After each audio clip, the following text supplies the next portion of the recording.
그녀는 샤넬 본사 이사의 외동딸이었습니다. 명품 속에 살았고 예술로 둘러싸인 삶을 살아왔습니다. 하지만 파리에서 열린 한국 전통의상 전시회에서 한 남자가 한복 매무새를 다듬는 모습을 본 순간 그 모든 화려함이 흐려지기 시작했습니다. 그는 말이 없었습니다. 하지만 천을 만지는 손끝에는 그 어떤 말보다 깊은 진심이 있었습니다. 그녀는 그날 밤 서울행 비행기 표를 예약했습니다. 도착지는 북촌이었습니다. 영상이 흥미롭다면 좋아요와 구독 부탁드립니다. 파리의 화려한 빛 속에서 나는 언제나 찬란했습니다. 샤넬 본사 이사인 아버지의 외동딸로 26해를 살아오는 동안 단 한 번도 부족함을 느껴본 적이 없었어요. 루브르 박물관이 내 놀이터였고 샹젤리제 거리는 제 일상의 풍경이었습니다. 매 시즌마다 새로운 옷으로 채워지는 옷장과 파리 시내가 한눈에 내려다 보이는 저택에서의 그것이 엘로디라는 이름을 가진 제 모습이었지요. 하지만 그 찬란함 속에서도 제 마음속 어딘가는 늘 허전했습니다. 매일 아침 일어나면 그날의 스케줄이 완벽하게 짜여 있었고 만나야 할 사람들과 참석해야 할 모임들이 정해져 있었어요. 마치 누군가가 그려놓은 그림 속을 걷는 것처럼 제가 선택할 수 있는 것은 아무것도 없었습니다. 파리의 상류층 사회는 그렇게 서로를 지켜보며 누가 더 화려한지 경쟁하는 곳이었어요. 19살 때부터 샤넬의 마케팅팀에서 일하며 아버지의 뒤를 이을 준비를 해왔지만 그 속에서 제 진짜 모습은 점점 사라져가는 것 같았습니다. 아름다운 옷과 보석들 사이에서 제 영혼은 조금씩 메말라가고 있었어요. 그날도 여느 때와 다름없이 화려한 모임이 있었습니다. 파리 시내 중심가에 위치한 한 갤러리에서 열리는 한국 전통의상 전시회였어요. 사실 저는 그저 아버지의 사업 파트너가 주최하는 행사라 참석한 것뿐이었습니다. 동양의 문화에 관심이 있다기보다는 그저 의무적으로 자리를 지키고 있었지요. 갤러리 안은 이미 많은 사람들로 북적였습니다. 샴페인 잔을 든 사람들은 화려한 한복들 사이를 오가며 서로 대화를 나누고 있었어요. 저도 무심코 한 잔을 들고 전시장을 둘러보기 시작했습니다. 처음 보는 한국의 전통 의상들은 파리의 화려함과는 또 다른 아름다움을 가지고 있었어요. 그때였어요.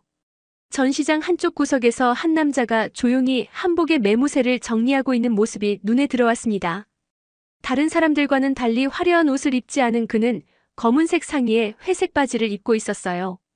그의 손길이 한복에 닿을 때마다 마치 살아있는 생명체를 대하듯 조심스러웠습니다. 호기심에 이끌려 그에게 다가갔어요. 그는 제가 다가가는 것도 모른 채 여전히 한복의 소매 부분을 정리하고 있었습니다. 가까이서 보니 그의 옆모습이 더욱 선명하게 보였어요. 날카로운 턱선과 진중한 눈빛, 그리고 무언가에 몰입할 때 살짝 찌푸려지는 미간까지. 모든 것이 생소하면서도 묘하게 친근하게 느껴졌습니다. 아름다운 작품이네요. 제 말에 그제야 고개를 든 그의 눈동자는 생각보다 더 깊었습니다. 그는 잠시 저를 바라보더니 작은 미소를 지었어요. 감사합니다. 단 두 마디, 그것이 그와 나눈 첫 대화였습니다. 그는 많은 말을 하지 않았어요. 다만 자신이 만든 한복에 대해 간단히 설명했을 뿐입니다. 하지만 그 짧은 설명 속에서도 한복에 대한 그의 애정과 자부심이 느껴졌어요. 그의 이름은 김지훈, 서울 북촌에서 한복을 만드는 디자이너라고 했습니다. 다른 사람들이 화려함으로 시선을 끌려 할 때 그는 조용히 자신의 작품을 통해 이야기하고 있었어요. 그의 한복에는 눈에 띄는 장식은 없었지만 선과 색의 조화가 완벽했습니다. 마치 자연의 일부처럼 편안하게 흐르는 그 선들은 제 마음을 이상하게 평온하게 만들었어요. 이 한복은 제가 첫 번째로 만든 작품입니다. 18살 때였죠. 그의 말에 저는 놀랐습니다. 그 나이에 이런 섬세한 작품을 만들었다니 그의 재능이 얼마나 특별한지 느낄 수 있었어요. 그리고 무엇보다 그가 자신의 첫 작품을 여전히 소중히 여기고 있다는 사실이 제 마음에 깊은 인상을 남겼습니다. 전시회가 끝나갈 무렵 김지호는 조용히 사라졌습니다. 마치 처음부터 그곳에 없었던 사람처럼요. 하지만 그의 존재는 제 마음속에 선명하게 남아 있었어요. 그날 밤 저는 처음으로 제 인생에 대해 깊이 생각했습니다. 내가 정말 원하는 것은 무엇인지, 이대로 정해진 길을 걷는 것이 맞는지에 대해 말이에요. 다음 날 아침 저는 충동적인 결정을 내렸습니다. 한국행 비행기 표를 예매한 거예요. 아버지께는 한국시장 조사차 잠시 다녀오겠다고 말씀드렸지만 사실은 그 조용한 한복 디자이너를 다시 만나보고 싶었습니다. 그의 작품 속에서 느껴진 그 평온함이 저도 모르게 그리워졌어요. 파리에서 서울까지의 비행은 12시간이 걸렸습니다. 창밖으로 보이는 구름들을 바라보며 제가 지금 무슨 짓을 하고 있는지 스스로에게 물었어요. 한 번의 만남으로 이렇게 먼 나라까지 오다니 미친 짓이 아닐까 싶었습니다. 하지만 동시에 처음으로 제 마음이 이끄는 대로 행동한다는 사실이 묘하게 설레기도 했어요. 한국에 도착했을 때는 이미 저녁이었습니다. 호텔에 짐을 풀고 다음날 북촌으로 향할 준비를 했어요. 인터넷으로 찾아본 그의 공방 주소를 메모하며 내일은 어떤 말로 그를 다시 만나야 할지 고민했습니다. 아마도 그는 절 기억하지 못할 테니 다시 소개해야 할까요? 아니면 파리에서 만났던 사람이라고 말해야 할까요? 밤새 설레는 마음으로 뒤척이다가 아침이 되자마자 서둘러 북촌으로 향했습니다. 좁은 골목길 사이로 자리 잡은 한옥들은 파리의 화려한 건물들과는 너무나 달랐어요. 그 소박하면서도 정갈한 모습이 이상하게 마음을 편안하게 했습니다. 그의 공방은 골목 안쪽에 자리 잡고 있었어요. 작은 나무 문패에 지운 한복이라는 글자가 새겨져 있었습니다. 떨리는 마음으로 문을 열고 들어가자 은은한 향기가 제 코끝을 스쳤어요. 마치 오래된 나무와 새로운 천이 만나 만들어낸 그런 향기였습니다. 안녕하세요? 공방 안으로 조심스럽게 들어서며 말했지만 아무도 없는 것 같았어요. 잠시 주변을 둘러보니 벽면에는 다양한 한복 도안들이 붙어 있었고 한쪽에는 색색의 천들이 가지런히 정리되어 있었습니다. 그때 안쪽 방에서 누군가 나오는 소리가 들렸어요. 무엇을 도와드릴까? 그의 목소리였습니다. 저를 보자 그의 표정이 잠시 멈췄어요. 아마도 절 알아본 것 같았습니다. 파리에서 배웠던. 제가 먼저 말을 꺼냈어요. 전시회에서요. 그는 천천히 고개를 끄덕였습니다. 기억합니다. 파리에서 오셨군요. 짧은 침묵이 흘렀고 저는 왜 이곳에 왔는지 설명해야 했습니다. 준비했던 말들이 다 사라지고 그저 솔직한 마음만 남았어요. 한복을 배우고 싶어서 왔습니다. 선생님의 작품을 보고 그 아름다움에 매료되었어요. 제 말에 그는 잠시 생각에 잠기는 듯 했습니다. 아마도 갑작스러운 방문에 당황한 듯 했어요. 하지만 곧 그는 작은 미소를 지으며 말했습니다. 배우고 싶으시다면 도와드리겠습니다. 하지만 쉽지는 않을 거예요. 그렇게 저는 서울 북촌의 작은 한복 공방에서 새로운 시작을 하게 되었습니다. 첫날부터 김지우는 저에게 천을 다루는 기본적인 방법부터 가르쳐 주었어요. 그의 손길은 섬세했고 설명은 간결했습니다. 많은 말을 하지 않았지만 그의 모든 행동에는 한복에 대한 깊은 애정이 담겨 있었어요. 처음에는 단순히 천을 정리하고 다림질하는 일부터 시작했습니다. 생각보다 단순한 일들이었지만 그 속에서도 배움은 계속되었어요. 천의 종류와 특성, 색의 조화, 바느질의 기본 등 하나하나 새로운 세계가 제 앞에 펼쳐졌습니다. 공방 생활은 파리에서의 삶과는 완전히 달랐어요. 아침 일찍 일어나 청소부터 시작하고 하루 종일 천과 바늘과 함께하는 시간. 처음에는 손가락이 아프고 어깨가 뻐근했지만 그 과정 자체가 묘하게 행복했습니다. 특히 김지훈이 제 작업을 보고 조용히 고개를 끄덕일 때면 마치 큰 상을 받은 것처럼 기뻤어요. 일주일이 지나고 저는 공방 근처의 작은 방을 빌려 머물게 되었습니다. 파리의 크고 화려한 저택과는 비교할 수 없이 소박한 곳이었지만 그곳에서의 잠은 어느 때보다 편안했어요. 아침이면 새소리에 일어나 창문을 열고 북촌의 아침 공기를 마시는 것이 하루의 시작이 되었습니다. 공방에서의 일은 점점 더 깊어졌어요. 이제는 단순히 천을 정리하는 것을 넘어 직접 바느질을 배우기 시작했습니다. 김지호는 인내심 있게 한 땀 한 땀 바느질하는 법을 알려주었어요. 그의 손길을 따라하려 했지만 제 솜씨는 아직 많이 부족했습니다. 천천히 하세요. 한복은 서두르는 것을 싫어합니다. 그의 말은 언제나 간결했지만 그 속에는 깊은 의미가 담겨 있었습니다. 한복을 대하는 그의 태도는 마치 살아있는 존재를 대하는 것 같았어요. 천을 자르고 색을 선택하고 바느질을 할 때마다 그는 한복과 대화하는 듯 했습니다. 시간이 지날수록 저는 그의 세계에 점점 더 깊이 빠져들었어요. 파리에서의 생활, 샤넬에서의 위치, 부모님의 기대. 그 모든 것들이 멀게만 느껴졌습니다. 여기 이 작은 공방에서의 시간이 제게는 더욱 소중하고 실제적인 것으로 다가왔어요. 어느 날 김지호는 제게 처음으로 개인적인 질문을 했습니다. 왜 파리를 떠나 이곳에 오셨나요? 그의 질문에 저는 잠시 말을 잃었어요. 솔직히 말하자면 저도 정확한 이유를 알지 못했습니다. 다만 그의 한복에서 느꼈던 그 평온함, 그리고 그가 일하는 모습에서 느꼈던 진심이 저를 이끌었다고 할까요? 새로운 것을 배우고 싶었어요. 그리고 선생님의 작품에서 느껴지는 그 평온함이 좋았습니다. 제 대답에 그는 잠시 생각에 잠기더니 천천히 고개를 끄덕였어요. 그리고는 다시 일에 몰두했습니다. 하지만 그날 이후 그는 조금씩 제게 마음을 열기 시작했어요. 때로는 자신의 어린 시절 이야기를 들려주기도 하고 한복을 처음 만들기 시작했을 때의 어려움에 대해서도 말해주었습니다. 18살 때 처음으로 바느질을 배웠어요. 할머니께서 가르쳐 주셨죠. 처음에는 굉장히 서툴렀습니다. 하지만 할머니는 언제나 지우나 천천히 해. 바늘은 내 마음을 안다고 하셨어요. 그의 이야기를 들으며 저는 그가 얼마나 깊은 뿌리를 가진 사람인지 느낄 수 있었습니다. 그의 손길에는 할머니의 가르침이, 그의 작품에는 전통의 숨결이 담겨 있었어요. 한 달이 지나고 저는 이제 간단한 한복 조각을 만들 수 있게 되었습니다. 물론 아직 많이 부족했지만 천을 자르고 바느질하는 일이 점점 익숙해졌어요. 무엇보다 제 손으로 무언가를 만든다는 것에 깊은 보람을 느꼈습니다. 그러던 어느 날 김지호는 제게 특별한 제안을 했어요. 이번 주말에 제주도에 가려고 합니다. 그곳의 전통 염색 방법을 배우러요. 함께 가시겠어요? 갑작스러운 제안에 저는 잠시 망설였지만 곧 기쁘게 수락했습니다. 제주도에 대해 들어본 적은 있었지만 직접 가본 적은 없었어요. 무엇보다 김지훈과 공방 밖에서 시간을 보낸다는 것이 설레었습니다. 제주도로 향하는 비행기 안에서 저는 문득 이런 상황이 얼마나 비현실적인지 생각했어요. 몇 달 전만 해도 파리의 샤넬 본사에서 마케팅 회의를 하던 제가 지금은 한국의 작은 섬으로 향하고 있다니. 그것도 한 번의 전시회에서 만난 한복 디자이너와 함께. 하지만 이상하게도 이 모든 것이 너무나 자연스럽게 느껴졌습니다.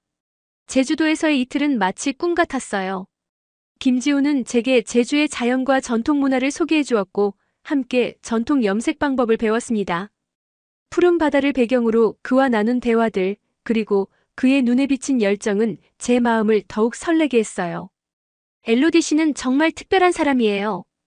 돌아오는 비행기에서 그가 문득 건넨 말에 저는 가슴이 뛰었습니다.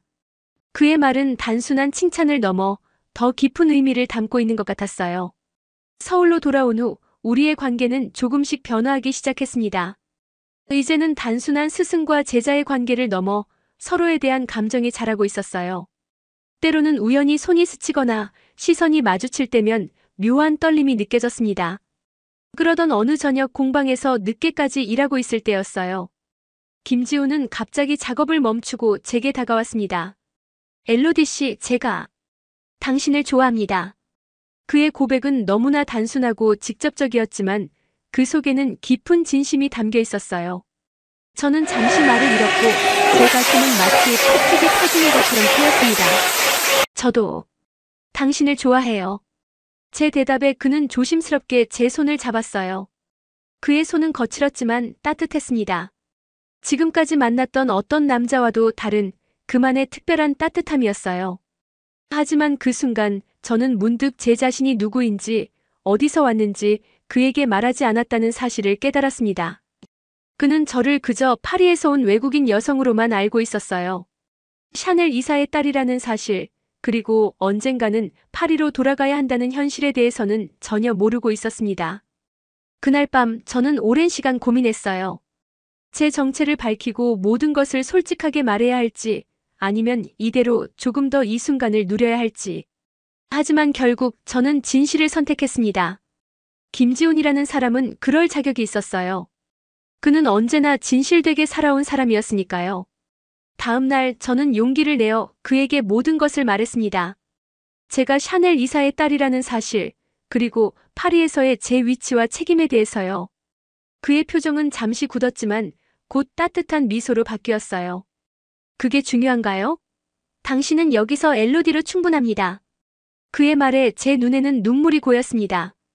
그는 제 신분이나 배경보다 오직 지금 이 순간의 제 모습만을 보고 있었어요. 그것이 바로 제가 그를 사랑하게 된 이유였습니다. 그날 이후 저는 더 이상 고민하지 않기로 했어요. 파리로 돌아가야 할 시간이 언젠가 올 테지만 지금 이 순간 이곳에서 김지훈과 함께하는 시간이 제게는 가장 소중했습니다. 그리고 언젠가는 제가 선택해야 할 때가 올 것이라는 것도 알고 있었어요. 파리의 화려함과 서울의 소박함 사이에서 제 진정한 마음이 있는 곳을 선택해야 할 때가 말이죠. 하지만 그것은 나중의 일이었습니다. 지금은 오직 이 순간 김지훈의 손길 아래 피어나는 한복처럼 제 마음도 그의 사랑 속에서 아름답게 피어나고 있었어요. 그리고 그것만으로도 충분했습니다. 지금은요. 김지훈의 고백 이후 저는 깊은 밤 작은 방에 홀로 누워 생각에 잠겼습니다. 창밖으로 보이는 서울의 밤하늘은 파리의 그것과 달랐지만 똑같이 빛나는 별들이 제 마음을 어지럽히고 있었어요. 그의 좋아합니다라는 말은 너무나 단순했지만 그 안에 담긴 진심이 오히려 저를 더 무겁게 누르는 것 같았습니다. 아침이 되자 평소보다 일찍 일어나 공방으로 향했어요. 도착했을 때 이미 김지훈은 작업대 앞에 앉아 있었습니다. 어제의 고백이 마치 없었던 일처럼 그는 여전히 조용히 바느질에 몰두하고 있었어요. 제가 들어오자 그는 고개를 들고 잠시 미소를 지었습니다. 오늘은 저고리를 완성해 볼까요? 그의 목소리에는 어제의 감정이 남아있지 않은 듯 했지만 그의 눈빛은 분명 달라져 있었어요. 더 깊고 더 따뜻하게 저를 바라보고 있었습니다. 우리는 말없이 작업을 시작했어요. 천을 고르고 자르고 바느질하는 그 모든 과정이 어제와 똑같았지만 공기 속에 흐르는 무언가는 분명 달랐습니다. 봄이 지나고 여름이 오고 있었어요. 북촌의 좁은 골목길은 이제 짙은 녹음으로 가득 채워졌고 공방의 창문으로 들어오는 햇살은 더욱 뜨거워졌습니다. 저는 점점 더 한국 생활에 익숙해지고 있었어요. 이제는 간단한 한국어도 할 수 있게 되었고 동네 시장에서 혼자장을 볼 수도 있었습니다. 어느 더운 여름날 김지훈은 저에게 조심스럽게 제안했어요. 이번 주말 저희 가족과 함께 식사를 해볼까요? 그의 말에 저는 잠시 놀랐습니다. 그의 가족을 만난다는 것은 우리의 관계가 점점 더 깊어지고 있다는 의미였으니까요. 설렘과 긴장이 함께 밀려왔지만 기쁘게 수락했어요. 주말이 되자 우리는 서울 외곽의 한 한옥집을 찾았습니다. 그곳은 김지훈의 부모님이 사시는 곳이었어요. 정갈하게 꾸며진 마당과 아름다운 꽃들이 반겨주었고 그의 어머니는 문간에서 우리를 기다리고 계셨습니다. 처음 만나는 자리였지만 어머니는 마치 오래전부터 알고 있던 사람처럼 저를 반겨주셨어요. 둘러앉아 함께한 식사 시간은 너무나 따뜻했습니다. 김지훈의 아버지는 말씀이 적으셨지만 눈빛만으로도 아들을 얼마나 자랑스러워 하시는지 느낄 수 있었어요. 그리고 무엇보다 그들은 제가 외국인이라는 사실에 전혀 개의치 않으셨습니다. 우리 지훈이가 엘로디 씨에 대해 많이 이야기했어요. 어머니의 말씀에 저는 김지훈을 바라보았고 그는 살짝 부끄러운 듯 미소 지었습니다. 그 순간 저는 그가 저에 대해 부모님께 얼마나 많은 이야기를 했을지 그리고 얼마나 저를 소중히 생각하고 있는지 느낄 수 있었어요. 그날 저녁 돌아오는 길에 김지훈은 조용히 이야기했습니다. 다음 달에 한복 컬렉션 전시회를 준비하고 있어요. 함께 해주시겠어요? 그의 말에 저는 무슨 의미인지 잠시 생각했어요. 단순히 관람객으로 가는 것인지 아니면 더 깊은 의미가 있는지. 그의 눈빛을 보니 분명 후자임을 알 수 있었습니다. 함께 준비하고 싶어요. 제가 도울 수 있는 일이라면 무엇이든 하겠습니다. 그렇게 우리는 전시회 준비를 시작했어요. 김지훈은 자신의 대표작들을 선보일 계획이었고 거기에 제가 배워온 것들로 만든 작은 소품들도 함께 전시하기로 했습니다. 매일 밤늦게까지 공방에서 작업하며 우리는 더욱 가까워졌어요. 전시회 준비 중 가장 특별했던 순간은 김지훈이 처음으로 제게 직접 한복을 만들어주겠다고 했을 때였습니다. 그는 조용히 저의 치수를 재고 천을 고르며 수줍게 물었어요. 어떤 색이 좋으신가요? 수많은 색상 중에서 저는 하늘빛과 연분홍색이 섞인 천을 골랐습니다. 그는 고개를 끄덕이며 미소 지었어요. 좋은 선택입니다. 봄날의 새벽빛 같군요. 그의 손길은 언제나처럼 섬세했고 천을 자르고 이어붙이는 모습은 마치 춤을 추는 것 같았습니다. 저는 옆에서 그를 지켜보며 이 순간들이 얼마나 소중한지 깨달았어요. 파리에서는 결코 느낄 수 없었던 이 조용한 행복감. 한 달 후 드디어 전시회 날이 왔습니다. 서울 중심가의 갤러리는 사람들로 가득 찼고 모두가 김지훈의 작품을 보기 위해 모여들었어요. 저는 무대 뒤에서 그를 도우며 마지막 순간까지 모든 것이 완벽하게 준비되었는지 확인했습니다. 긴장되시나요? 제 물음에 그는 고개를 저었습니다. 그의 눈빛은 평온했어요. 당신이 옆에 있으니 괜찮습니다. 그 말에 저는 가슴이 따뜻해지는 것을 느꼈습니다. 조심스럽게 그의 손을 잡았고 그는 제 손을 꼭 쥐었어요. 그 순간 저는 이 사람과 함께라면 어디든 좋겠다고 생각했습니다. 전시회는 큰 성공을 거두었어요. 많은 사람들이 김지훈의 작품에 감탄했고 제가 만든 작은 소품들도 관심을 받았습니다. 특히 그가 저를 위해 만든 한복은 전시의 중심이 되었어요. 하늘빛과 연분홍색이 어우러진 그 한복은 마치 서양과 동양의 만남처럼 저와 그의 관계를 상징하는 것 같았습니다. 전시회가 끝나고 우리는 북촌의 고즈넉한 골목길을 걸었어요. 가을의 시작을 알리는 선선한 바람이 불었고 저는 그와 함께 걸으며 이 순간이 영원했으면 좋겠다고 생각했습니다. 오늘 행복했나요? 그가 문득 물었고 저는 진심으로 대답했어요. 네, 정말 행복했습니다. 이곳에 와서 당신을 만나게 된 것이 제 인생에서 가장 행복한 일인 것 같아요. 그의 눈빛이 깊어졌고 잠시 침묵이 흘렀습니다. 그는 무언가 말하려는 듯 했지만 다시 입을 다물었어요. 대신 그는 제 손을 더 단단히 잡았습니다. 그날 밤 홀로 방으로 돌아와 창밖을 바라보며 저는 큰 결심을 했어요. 더 이상 진실을 숨기지 않기로 했습니다. 김지훈에게 제가 누구인지, 어디서 왔는지, 그리고 무엇보다 제가 어떤 마음으로 여기에 왔는지 솔직하게 말하기로 했어요. 그것이 두려웠지만 동시에 해방감도 느껴졌습니다.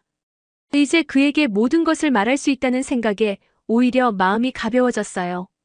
무엇보다 저는 그가 저를 있는 그대로 받아들여줄 것이라는 믿음이 있었습니다. 그동안의 시간 속에서 제가 알게 된 김지훈은 그런 사람이었으니까요. 다음 날 아침 저는 평소보다 일찍 일어나 공방으로 향했습니다. 오늘 그에게 모든 것을 말할 준비가 되어 있었어요. 이제 더 이상 숨기지 않고 제 진심을 전할 차례였습니다. 아침 공기는 맑고 서늘했습니다. 북촌의 골목길은 아직 사람들로 붐비지 않았고 조용한 정막 속에서 제 발걸음 소리만 울려 퍼졌어요. 공방으로 가는 길에 저는 어떻게 이야기를 시작해야 할지 계속 생각했습니다. 어느 순간부터 제 심장이 빠르게 뛰기 시작했어요. 공방에 도착했을 때 김지훈은 이미 작업대 앞에 앉아 있었습니다. 그는 어제 전시회에서 선보였던 한복 중 하나를 정리하고 있었어요. 제가 들어오자 그는 고개를 들고 미소를 지었습니다. 좋은 아침입니다. 그의 인사에 저는 잠시 말을 잊었어요. 갑자기 모든 용기가 사라진 것 같았습니다. 하지만 이미 결심한 일이었어요. 깊게 숨을 들이마시고 저는 조심스럽게 말을 꺼냈습니다. 산책 좀 할까요? 이야기하고 싶은 것이 있어요. 그는 특별한 질문 없이 고개를 끄덕였고 우리는 함께 공방을 나섰습니다. 아침 햇살이 북촌의 좁은 골목길을 환하게 비추고 있었어요. 우리는 말없이 걸었고 어느새 북촌 한옥마을의 높은 곳에 다다랐습니다. 그곳에서는 서울의 모습이 한눈에 내려다 보였어요. 정말 아름답네요. 저도 모르게 내뱉은 말에 김지훈은 고개를 끄덕였습니다. 그리고 저는 천천히 하지만 확실하게 이야기를 시작했어요. 저에 대해 말씀드리고 싶어요. 제가 누구인지 어디서 왔는지. 제 말에 그는 조용히 저를 바라보았습니다. 그의 눈빛은 평온했어요. 저는 천천히 제 이야기를 풀어나갔습니다. 파리에서의 삶, 샤넬 이사인 아버지, 그리고 정해진 인생 속에서 느꼈던 갑갑함까지. 그가 만든 한복을 보고 처음 느꼈던 그 특별한 감정과 그것이 저를 여기까지 이끈 이유까지 모두 솔직하게 말했어요. 처음에는 그저 호기심이었을지도 몰라요. 하지만 지금은 달라요. 이곳에서 당신과 함께 보낸 시간들이 제게는 너무나 소중합니다. 이제는 돌아가고 싶지 않아요. 말을 마치고 저는 조심스럽게 그의 반응을 살폈습니다. 김지훈은 잠시 침묵했어요. 그리고 천천히 고개를 끄덕였습니다. 그의 표정은 변하지 않았어요. 마치 제가 말한 것들을 이미 알고 있었던 것처럼 또는 그것이 중요하지 않다는 듯이 당신이 만든 옷은 당신이 어떤 사람인지 이미 말하고 있었습니다. 그의 한마디에 저는 눈물이 고였습니다. 그는 제 배경이나 신분이 아닌 오직 제 손끝으로 만들어낸 작품을 통해 저를 보고 있었어요. 그에게는 제가 샤넬 이사의 딸인지 아닌지가 중요하지 않았습니다. 오직 지금 이 순간 이곳에 있는 엘로디라는 사람만이 의미 있었던 거예요. 그날 이후 저는 더 이상 돌아갈 곳에 대해 고민하지 않았습니다. 파리에 있는 아버지께 긴 편지를 썼어요. 제가 한국에서 새로운 삶을 시작하기로 했다는 것, 그리고 그것이 제가 진정으로 원하는 길이라는 것을 솔직하게 말씀드렸습니다. 처음에는 아버지의 반대가 있었지만 결국은 제 선택을 존중해 주셨어요. 가을이 깊어가는 어느 날 저는 북촌의 한 한옥을 계약했습니다. 오래된 집이었지만 작은 마당이 있고 아침 햇살이 잘 들어오는 그 집은 제게 완벽하게 느껴졌어요. 김지우는 제가 집을 구한다는 소식에 놀랐지만 곧 기쁜 마음으로 제 결정을 지지해 주었습니다. 정말 여기에 남으실 건가요? 그의 질문에 저는 확신을 담아 대답했어요. 네, 이곳이 제 집이 되길 원합니다. 그날 저녁 김지우는 제 새 집의 마당에서 조용히 프로포즈를 했습니다. 화려한 반지나 거창한 말 없이 그저 진심을 담은 눈빛으로 저에게 묻더군요. 함께 살아갈 수 있을까요? 그 말에 저는 주저없이 고개를 끄덕였습니다. 그리고 우리는 서로를 꼭 안았어요. 그 순간 저는 제가 찾던 모든 것이 여기 있다는 것을 느꼈습니다. 파리의 화려함도 샤넬의 명성도 아닌 이 조용한 북촌의 골목길과 김지훈의 따뜻한 손길 속에 제가 원하는 행복이 있었어요.